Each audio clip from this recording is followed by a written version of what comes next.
자, 일단 미국 증시 마감 상황부터 좀 보도록 할게요. 오늘은 뭐 혼조 국면이었는데 혼조라기보다는 체감상은 뭐 또다시 하락을 했다라고 보는 게 맞겠죠. 자, 다우지수가 0.12% 상승으로 마감을 했습니다. 뭐 그냥 보합권이었다라고 보시면 될 것 같고요.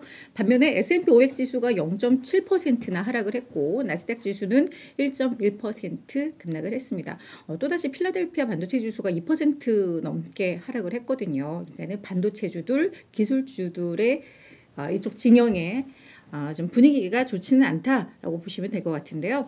일단 S&P 500 이나 나스닥은 지금 그러면서 5거래일 연속 하락 흐름을 이어가고 있죠. 특히나 이 나스닥은 지난 8월 고점 대비해서 장중에 20% 넘게 하락을 하는 또 이 국면을 좀 맞았거든요. 고점 대비 20% 하락은 또다시 약세장 전환 신호로 우리가 많이 보잖아요. 그러니까 올 들어서만 벌써 두 번째의 약세장 전환 신호가 좀 나왔다라고 좀 보시면 될 것 같습니다. 자, 사실 뭐 장 초반만 하더라도 분위기가 그리 나쁘지는 않았거든요. 보합권 정도 보이다가 어느 정도 시간이 흐르면서 뭐 상승세로 돌아서기도 했고, 뭐 다우지수는 400포인트 정도 상승을 하기도 했고, 그런데 왜 갑자기 또 시장이 이렇게 됐냐? 그 원인들을 좀 볼 텐데 가장 큰 원인은 바로 이분입니다. 앤드류 베일리 영란은행의 총재인데요. 제가 계속 이제 제롬 파월은 너무 익숙한데 이분도 이제는 좀 익숙해져야 될 것 같아요. 이분도 자주 이제 등장을 할 것 같은데 이분이 3일 남았다 최후 통첩을 날렸습니다. 이 3일 남았다 이 멘트 하나가 사실 미국 증시라던가 뭐 채권 시장, 외환 시장을 많이 흔들었는데 그 내용을 좀 볼게요. 지금 영란은행이 하고 있는 게 14일까지 국채 매입을 하고 있잖아요. 그리고 이게 지금 하루에 국채 매입 한도가 50억 파운드였는데 지난 10일에 이걸 100억 파운드까지 늘리겠다는 얘기가 나왔었어요.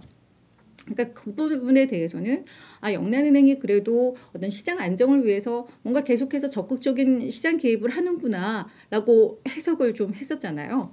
근데 그리고 또 간밤에 나왔던 것이 지금까지 일반 국채 매입만 했는데 여기다 물가 연동 채권까지 같이 포함을 시키겠다라고 하니까 이제 그런 인식들을 좀 하고 있었는데 이런 가운데 우리 국채 매입 14일까지만 할 거야 라고 이야기를 한 거거든요. 아니 그 기존에도 14일까지 하겠다고 했으니까 14일날 마치겠다고 하는 건데 그게 뭐가 문제야? 라고 보시면 될 것 같은데 일단 연기금협회, 뭐 생애저축은행협회 이쪽에서 지금 영란은행이 하고 있는 채권 매입 프로그램을 이달 말 그리고 그 이후까지 계속 해준다면 너무 고맙겠어 라고 요청을 좀 했어요. 근데 사실은 그에 대한 거절이라고 보시면 될 것 같은데요.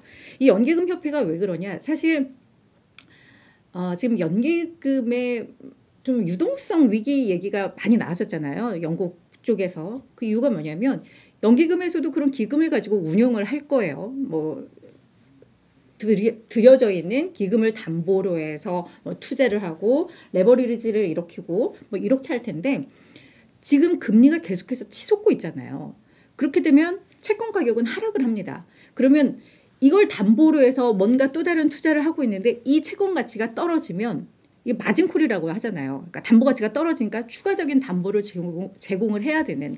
그러다 보니까 연기금에서는 또 다른 보유한 채권을 매각을 한다거나 뭐 이런 식으로 계속 이루어지면서 채권을 매각하면 금리가 또 오르고 그러니까 계속 이런 악순환이 이루어졌었고 그러다 보니까 그 안정을 위해서는 영란은행에서 이제 국채 매입을 하는 게 그나마 이제 숨통을 트여줬던 거죠. 실제로 영란은행에서 국채 매입을 시작을 했을 때 채권 금리가 떨어지는 효과도 초반에는 좀 나왔었으니까. 그러니까 이걸 좀 연장을 해줘라고 했는데 그거에 대해서 거절을 한 겁니다. 3일 남았으니까 그동안에 너희들의 모든 포지션을 재조정을 맞춰라. 그러니까 위기관리 빨리 맞춰라 라고 최후 통첩을 한 겁니다. 그러면서 채권 매입 프로그램은 우리가 해야 할 통화 정책 도구가 아니야. 이건 그냥 재정 안정을 위한 지원책이었는데 이거는 일시적이어야 한다. 그러니까 우리가 약속한 그 날짜까지 맞춰야 된다라고 이야기를 하면서 이게 상당한 좀 부담으로 좀 작용을 했다라고도 보시면 될 것 같죠. 지금 영국의 상황은 안 좋은데 그에 대한 영란은행은 14일까지로 이제 맞추면서 부담감이 커졌다라고 하시면 될 것 같은데 실제로 영국의 뭐 채권 금리나 이런 것도 다 올라갔고 이 여파가 미국 금융시장으로도 고스란히 이어졌습니다. 일단 2년물 국채금리도 뭐 소폭 올랐고 10년물 국채 금리도 이제 소폭 올랐는데 이게 장중에는 4%를 또 돌파를 하기도 했었거든요. 그리고 이제 달러화 가치를 보더라도 이제 113.3까지 다시 오르고 있습니다. 차트를 보시면 아시겠지만 계속해서 좀 안정을 찾다가 오늘 간밤에 올라가고 있는 모습들. 잠깐만요. 제가 체크를 해서 이 부분들. 네, 제가 펜으로 체크가 보이시나요? 그려지나? 네. 네네네. 그렇죠. 이런 것들.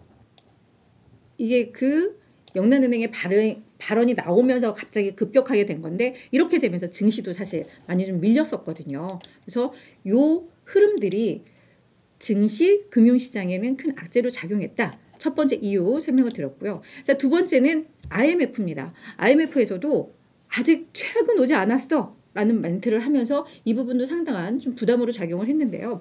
일단 IMF에서 내년 세계 경제 성장률을 2.7%로 낮췄습니다. 지난 7월에 전망했던 게 2.9%니까 지금 한 3개월도 채 안 돼서 0.2%포인트를 낮춘 겁니다. 다만 이제 올해 경제 성장률 3.2%는 유지를 했는데요. 지금 내년 경제 성장률을 낮춘 게 올 들어서만 벌써 세 번째 하향 조정입니다.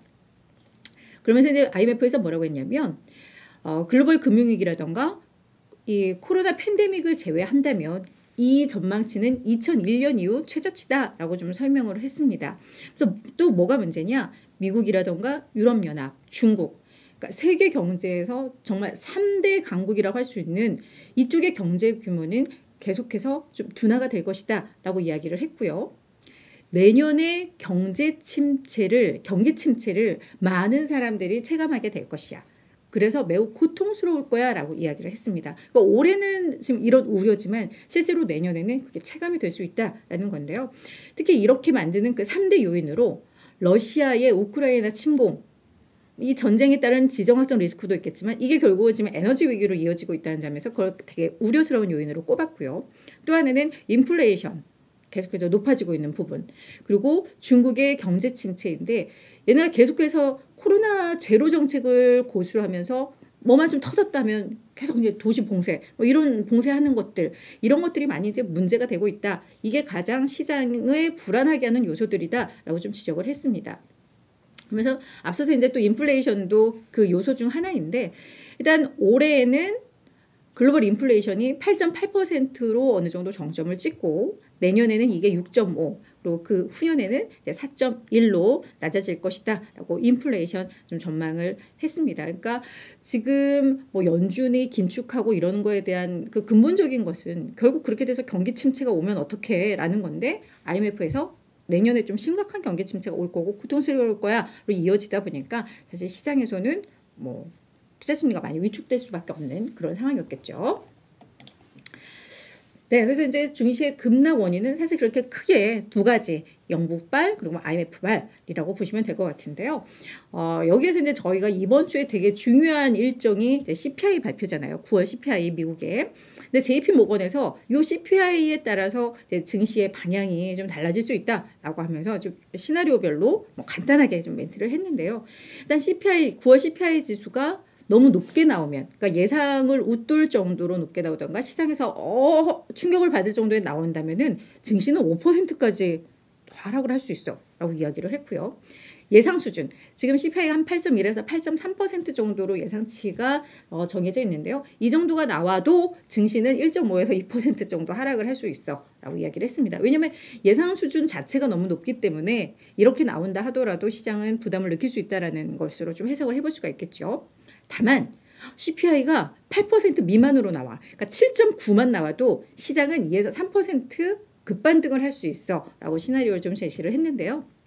근데 CPI가 나오면 확실히 그 CPI 이번 9월 CPI 발표를 되게 중요한 또 분기점으로 보는 월가 시각이 많기 때문에 요거를 좀 참고를 하시면서 CPI 지수를 나왔을 때 보시면 될 것 같습니다.